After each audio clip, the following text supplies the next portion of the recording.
Now to the American college students arrested in Denmark after a dispute with an Uber driver. The pair have just been released after spending nearly 2 weeks in jail, but their passports have been seized and they can't leave the country. And now one of them is speaking out to ABC News in an exclusive interview.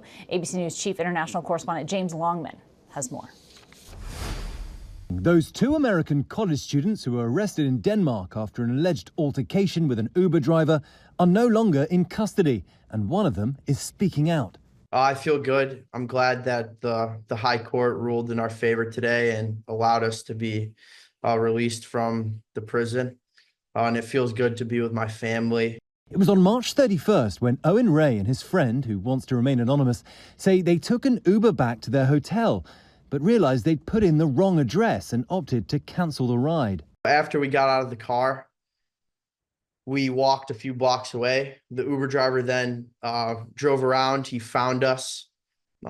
He then got out of the car and started yelling at us, thinking he hadn't been paid for the Uber, but in fact, he had been paid for the Uber.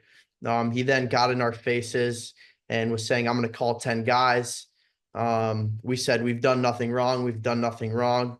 He then started an altercation with us. A spokesperson for the rideshare company tells ABC News the driver reported to Uber that he was assaulted by two riders. Danish authorities detained them both at the airport the next day, declaring them a flight risk. We were both just very shocked about the fact that we were being arrested over this incident. We had done nothing wrong.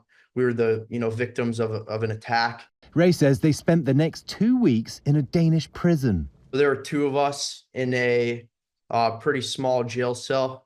In bunk beds. We spent 23 hours a day in the cell. We had 1 hour a day of yard time. We were allowed to make one phone call a week.